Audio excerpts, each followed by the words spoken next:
Assalamualaikum warahmatullahi wabarakatuh. Saya ucapkan terima kasih sekali lagi untuk kehadiran dari Bapak Ibu di ruangan yang sederhana ini. Terima kasih Bu Rani ini sudah menyediakan ruangannya, memperbolehkan ruangannya untuk ditempati kita untuk melakukan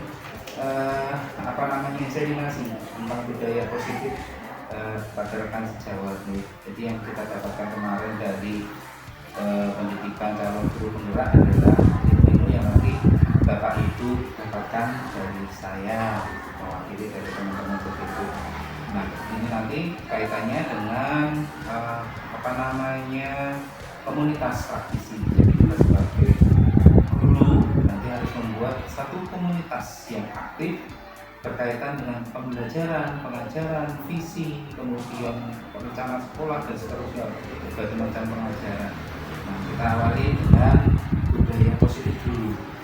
Nanti yang lain-lainnya kita nyusul, ya.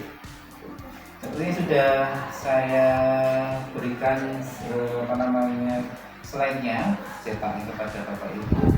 Bapak Ibu bisa melihat tentang yang pertama adalah tentang disiplin.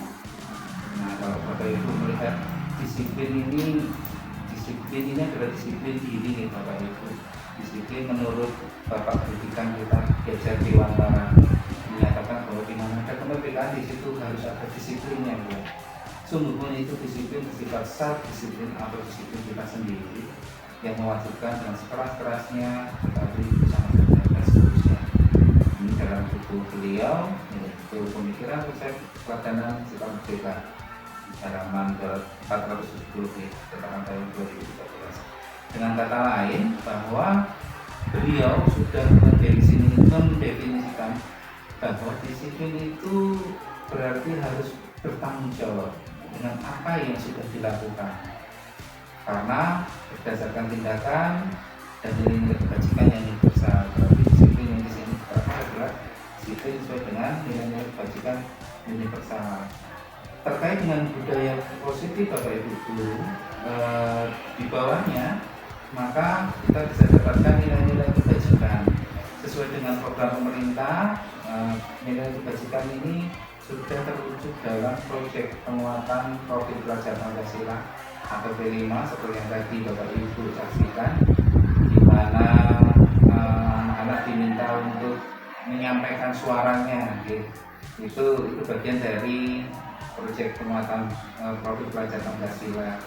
Yang pertama adalah beriman, bertakwa pada Tuhan Yang Maha Esa dan berakhlak mulia.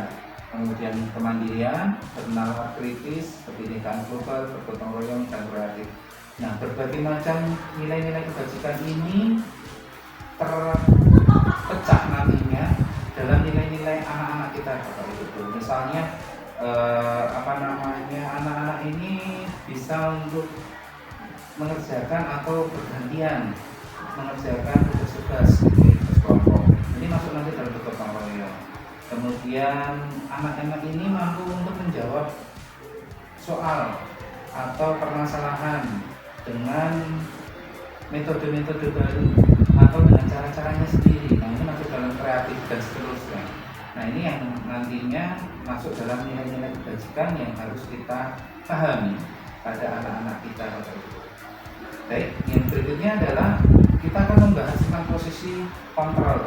Posisi kontrol diri, kalau menurut dari William Glaser Rosen, ada 5 posisi kontrol diri yang diterapkan yang seharusnya oleh guru maupun orang tua dalam melakukan kontrol, yaitu yang pertama adalah penghukum, pembuat rasa bersalah, ketiga teman, pemantau, dan manajer.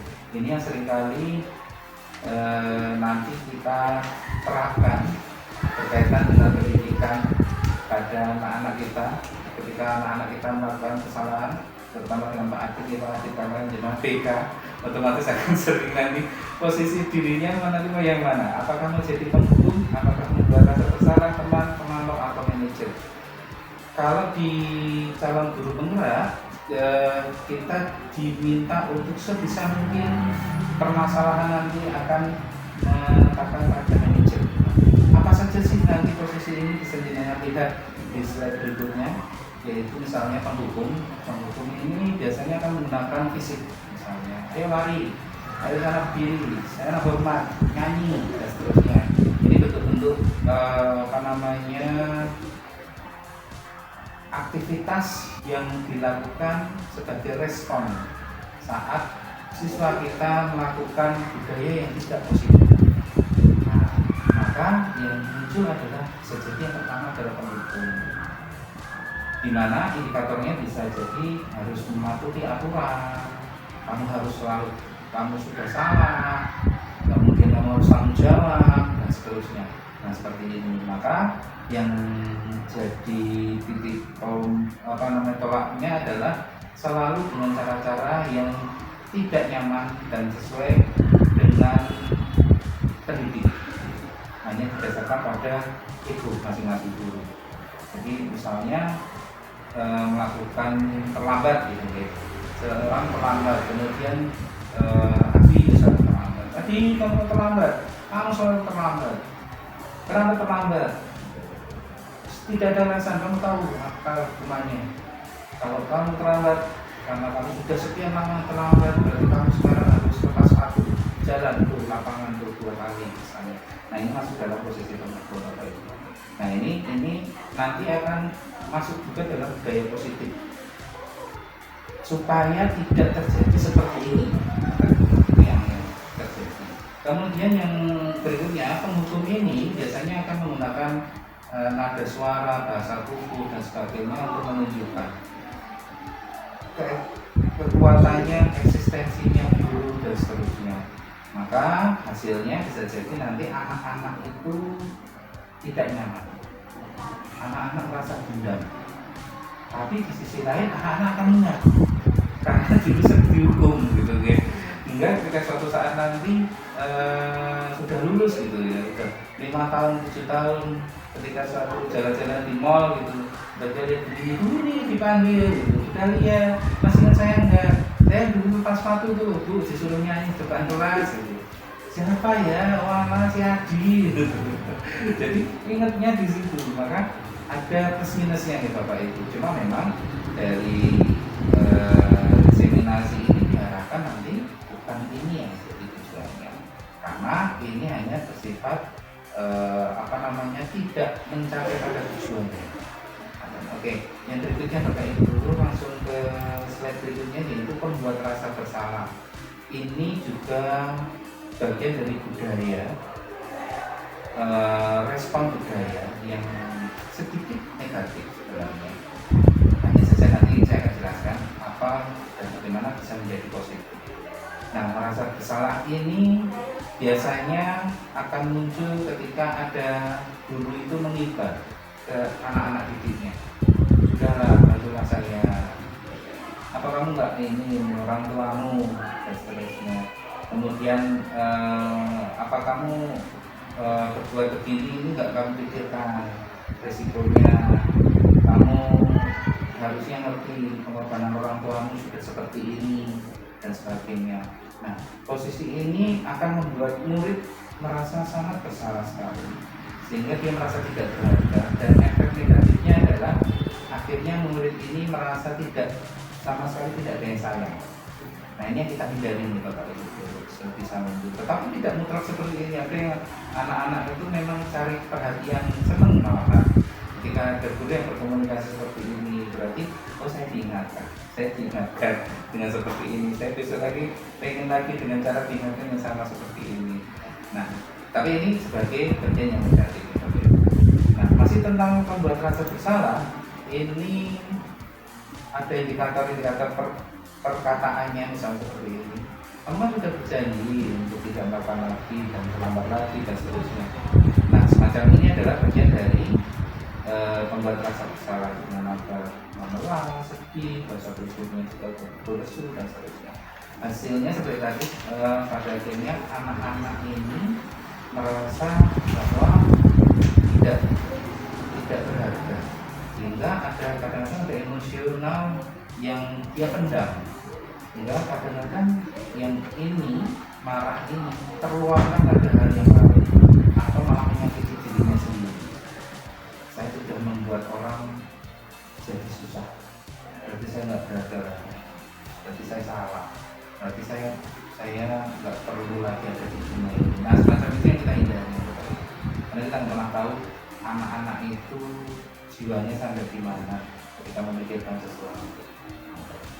Nah kita beralih lagi Bapak Ibu, ini yang mulai ke positif, tapi juga masih yang belum terlalu jadi tujuan pada PGT pada guru penggerak, yaitu yang ketiga adalah posisi teman Bapak Ibu. Nah, teman ini sifatnya adalah seperti teman pada anak-anak, jadi posisinya ya teman konco kental terus komen dia apa Bu, dia apa Pak, ini tak berikan Pak, Allah butuh aja loh, nggak apa-apa lah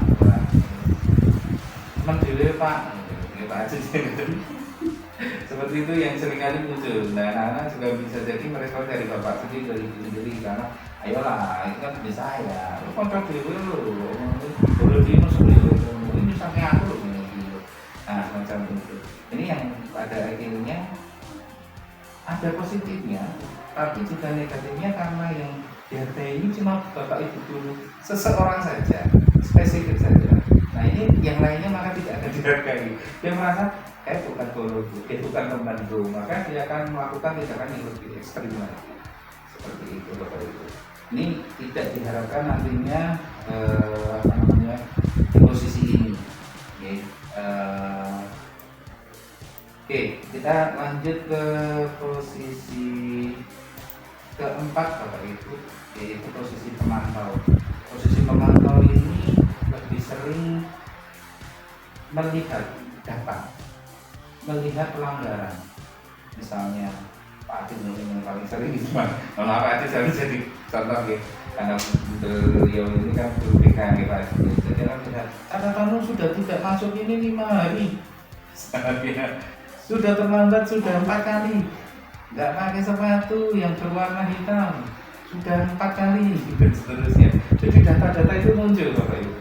Ini yang jadi pemantau, sehingga kamu harus A, B, C, D, E. Lepas sepatu, jalan. Saya nggak pakai sepatu. Kalau anak-anak kita disuruh nggak pakai sepatu bahagia gitu. Tapi di tempat lain mungkin nggak gitu. Karena panas deh. Tempat kita kan karena konturnya naik turun, jadi seneng malah mereka. Nggak pakai sepatu malah asik kayaknya. Nah, ini yang pada akhirnya selalu menggunakan data untuk melihat kesalahan itu dibandingkan antara sebelumnya sesudahnya berapa kali dihitung dan harus bagaimana. Ini posisi pemantau. Kemudian lanjut di posisi manajer. Nah ini posisi ini yang diharapkan nantinya bisa Bapak Ibu terapkan sebaik mungkin di kalangan anak-anak ketika mereka ternyata melakukan budaya yang bukan positif tapi negatif. Misalnya mereka yang budaya positif itu kan yang dari mata tinggi. Nah, misalnya seperti halnya terlambat, datang tepat waktu budaya positif. Kemudian salam sapa, kemudian sopan santun itu positif. Kebalikannya meremut misalnya, mencemooh, menghina, itu budaya negatif.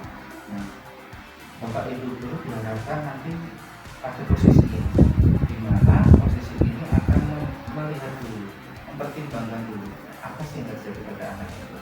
Kenapa sih anak itu bisa berkelakuan seperti itu? Diambil nilai positifnya dulu. Nilai positifnya apa? Oh, nilai positifnya memang anak itu baru jutek misalnya. Ada masalah apa?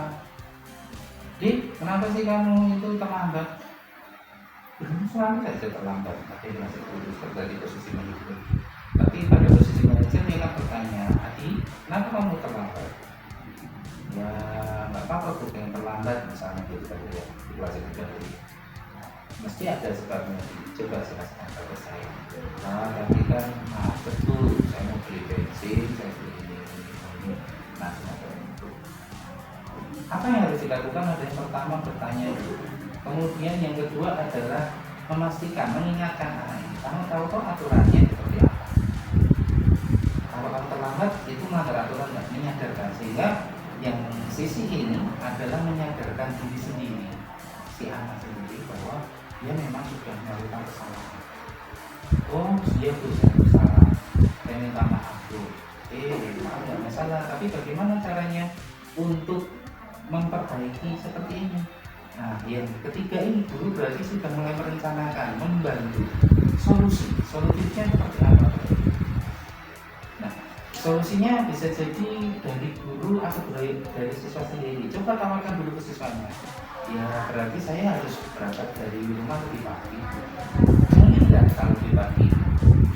Ya mungkin itu, karena saya kan jalannya aja naik bisnya nggak tahu jam berapa, kadang bisa naik kerja. Nah, coba berikan solusi yang lainnya, misalnya, oh itu kan ada jalan sama sih. Kamu pernah tanya nggak kalau itu dibarengi boleh nggak? Nah, semacam itu nih Bapak ya. Itu adalah bagian dari monitor. Jadi mencarikan solusi, kemudian menawarkan kembalian. Kalau anak setuju atau kemudian anak memberikan opsi-opsi, pertimbangkan kembali apakah memang masuk akal atau tidak. Baru kemudian melakukan kesepakatan.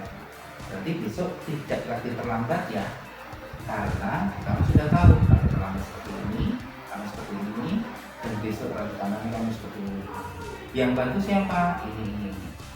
Paham ya? Ya Bu. Bisa dipegang, bisa dipegang. Oke, kita lihat besok ya.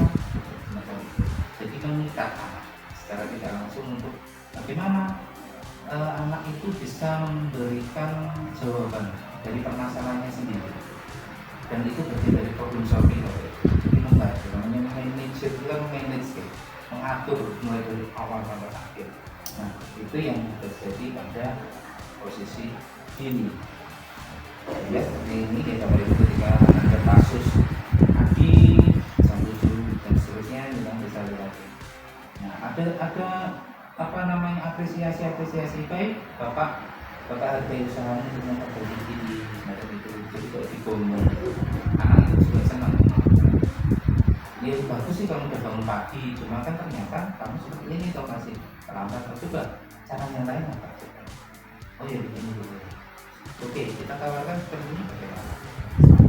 Nah, semacam itu nih Bapak Ibu.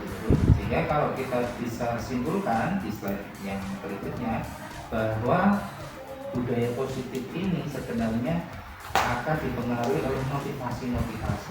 Ada motivasi internal dan motivasi eksternal. Nah, pada posisi kita dalam menangani budaya positif pada anak ini, kita harusnya berdasarkan pada motivasi intrinsik dari anak-anak. Jadi misalnya di sini menghukum dan membuat rasa bersalah itu motivasinya eksternal, karena takut misalnya dihukum, karena pengen dipuji misalnya, pengen dibilang misalnya, dan seterusnya. Tapi karena teman misalnya, kalau diri rapena gitu, seperti itu.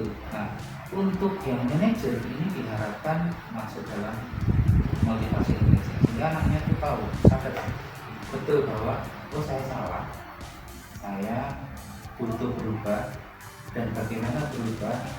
Kalau memang itu salah, berubah, apa yang saya tawarkan ini benar atau enggak. Dulu yang sifatnya membantu, sekali lagi sebagainya. Nah, inilah yang kemudian muncul beberapa indikator-indikator di situ sebagai tanda berbuat berkata dan hasilnya. Nah, identitas itu nanti sebagai Bapak Ibu guru untuk bersikap ke anak-anak kita, bagaimana nantinya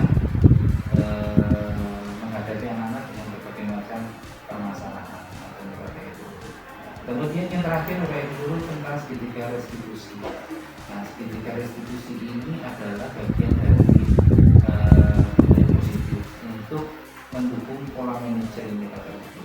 Kenapa? Karena segitiga restitusi ini bukan hukuman, juga bukan sebagai teman, tapi karena kita harus mengetahui dulu, maka akan ada validasi tindakan yang salah.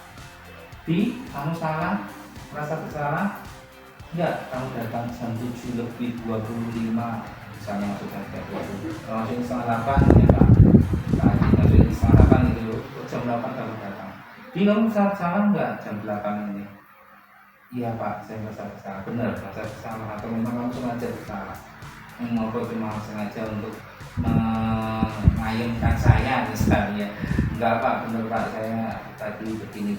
Nah, ketika anak itu sudah membuat alasan, maka yang terjadi adalah menstabilkan identitas. Alasannya apa? Tadi sebenarnya sudah berangkat dari awal Pak, cuma kan memang macet, jalanan seperti ini Pak, di tempat saya kan begini. Oke.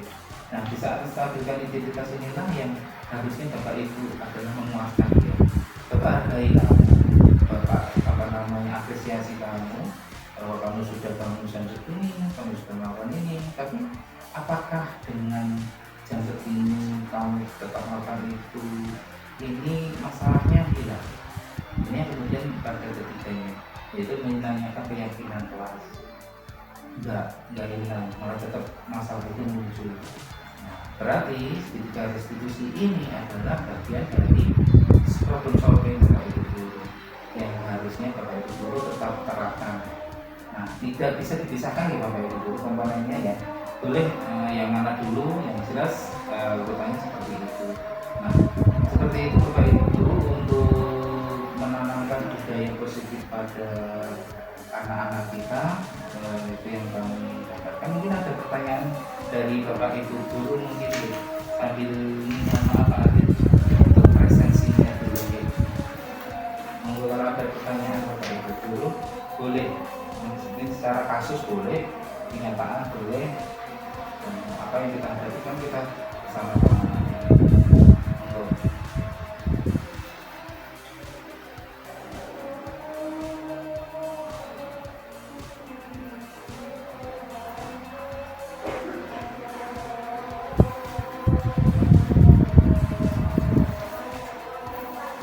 Sudah bisa dipahami Bapak Ibu guru untuk ini ya, yang saya sampaikan tentang bagaimana menanamkan budaya positif pada anak-anak dan bagaimana membuat posisi diri kita ketika berusaha menanamkan diri. Dan sebenarnya masih ada lagi tentang apa yang ini apa namanya, tentang keyakinan kelas. Tapi saya yakin Bapak Ibu guru sudah membuat keyakinan kelas nih di kelas masing-masing, karena Bapak Ibu guru semuanya sudah wali kelas. Jadi saya yakin dan saya sudah melihat di kelas-kelas itu sudah keyakinan kelas gitu. Makanya saya tidak membahas itu karena itu sudah bagian dari tugas Bapak Ibu guru semua sebagai wali kelas. Dan apakah ada pertanyaan tentang posisi kontrol diri, budaya positif, kemudian restitusi tadi yang saya sampaikan Pak Ibu, boleh monggo kalau ada pertanyaan atau sedikit saran atau masukan monggo.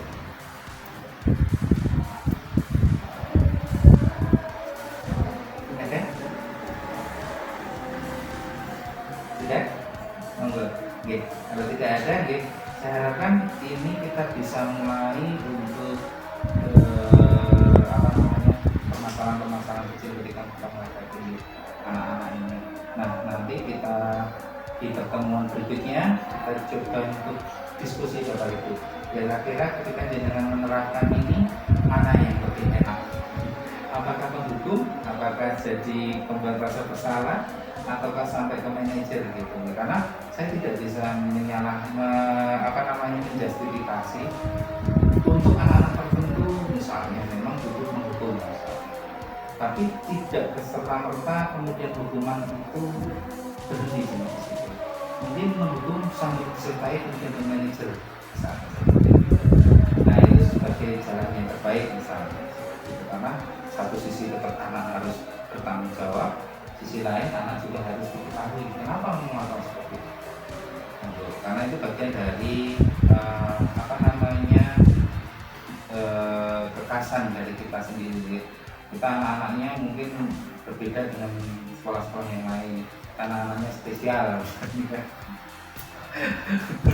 Ada yang begini, ada yang begitu, yang Pak Adit dan Ibu semua sudah tahu. Ngerti nggih?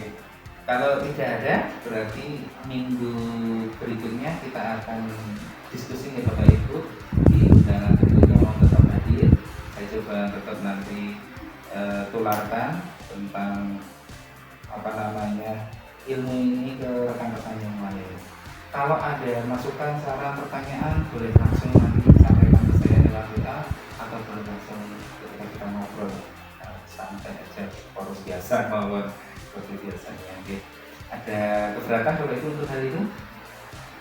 Tidak ada. Oke. Oke, terima kasih Bapak Ibu guru untuk waktunya, untuk kesediaannya. Sekali lagi kita melakukan ini untuk pendidikan anak-anak kita, untuk kemajuan pendidikan bangsa Indonesia, dan sekali lagi ini bagian dari usaha kita bahwa kita harus tulus, kita harus ikhlas, kita harus maksimal sebagai seorang guru. Oke. Karena kita semuanya adalah guru-guru kita. Terima kasih Bapak Ibu guru. Sekali lagi untuk waktunya saya akhiri pertemuan kita. Assalamualaikum warahmatullahi wabarakatuh.